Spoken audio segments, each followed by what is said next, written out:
Hello everyone. Today we will discuss about the formation of Himalayas in light of plate tectonics theory.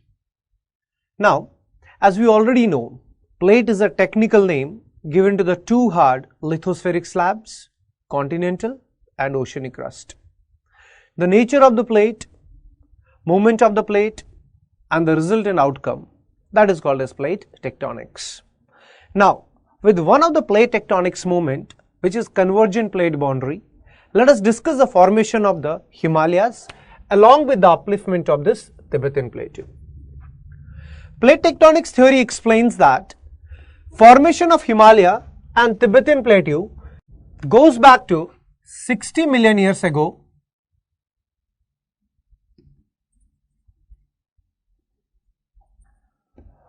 when Indian plate and Eurasian plate collide with each other. This collision of Indian plate and Eurasian plate results into the convergent plate boundary.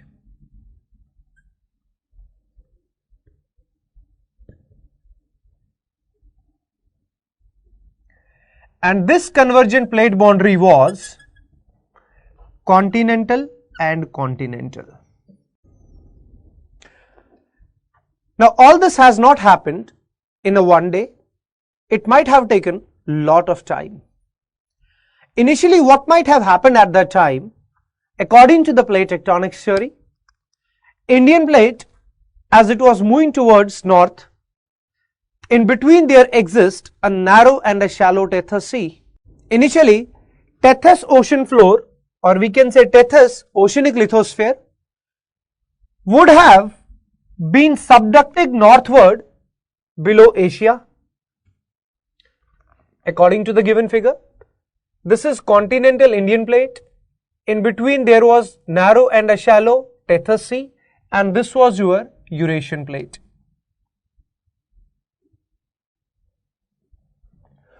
Initially, this narrow and shallow oceanic plate, while converge with Eurasian plate, oceanic plate being denser, might have subducted below, and this plate convergent movement was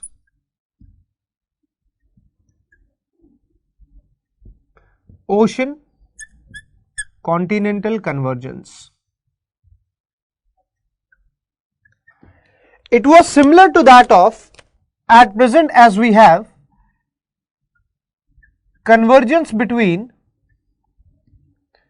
Nazca plate and South American plate. Here South American plate is continental, Nazca plate is oceanic, in which Nazca plate being oceanic is subducting below the South American plate, results into the formation of Andes mountain. Something same might have happened at that time also. It was not that whole of the Tethys was subducted. The sediments of the ocean along the margin of the Indian plate, these sediments were scraped off and accreted along the Eurasian continent. This accretion results into the folding of the sediments, and this is called as accretion wedging, which results into the thickening of the sediments there.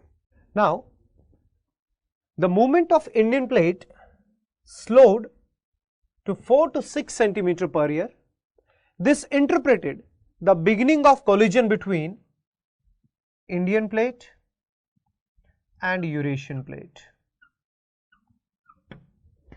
And it also results into the closing of Tethys and upliftment of Himalayas. In the given figure, initially the oceanic Tethys plate subducted below the Eurasian plate, and with the time, as this plate subducts, it results into the closing of Tethys and movement of Indian plate towards the Eurasian plate, which marks continental-continental convergence. The convergence of Indian plate and Eurasian plate results Eurasian plate partly crumbled or buckled above the Indian plate, which was called as suture zone, as given in the figure 2. Neither of the plate subducted, that means neither Eurasian plate, neither continental Indian plate subducted. because as both were continental, thus were having low density and high buoyancy. As none of them subduct and the sediments of the tethers, they start accreting in between, which results into the upliftment of the Himalayas. Thus, the thickness of the continental crust increases. It increases twice the average crust, which was 75 kilometer. The thickening of the continental crust marks the end of the volcanic activity. This part of oceanic plate which was subducting, due to high temperature and friction in asthenosphere, it was melting, and the magma was initially reaching to the surface, result into the continental volcanic arcs. However, with the increased thickness of the Tibetan plateau, the magma which was rising, it could not reach to the surface. As the thickness increases, before it could reach to the surface, in between it solidify, which marks the end of this volcanic activity. The remittance of such volcanic arcs can be seen in Dras region of Leh Ladakh. These Himalayas are still growing because Indian plate is moving towards the Eurasian plate. The average movement at present is 6 to 8 centimeter per year. Thus, on an average, Himalayas are growing 1 to 2 centimeter per year. Now, I will just sum up this again. If you see in the given figure, the first figure, there is one side continental crust, that is Indian plate, in between is narrow and shallow oceanic tethys, and another side you have Asian plate, or we can say Eurasian plate. Now, when Indian plate was moving towards north 60 million years ago, initially it was oceanic tethys plate which subduct below the Eurasian plate.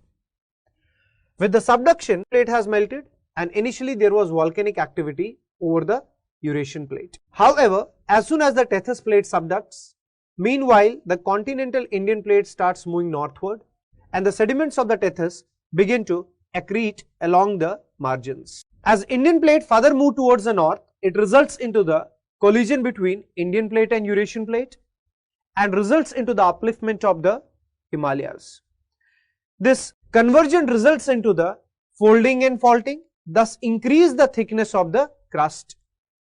This increase in the thickness of the crust, as already explained, and the volcanic activity, because as thickness increases, the magma, as you can see in the figure, till the time it reaches to the surface, it solidifies in between.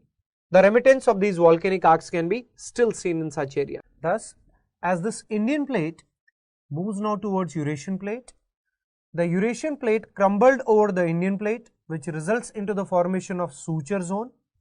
Suture zone means where two continental plates converge,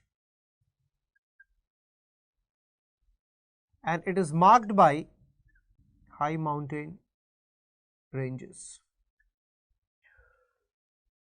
This area where Indian plate and Eurasian plate converge, that is the region of the Himalayas, it is very much prone to earthquakes, thus is a part of disaster and results into the mass wasting.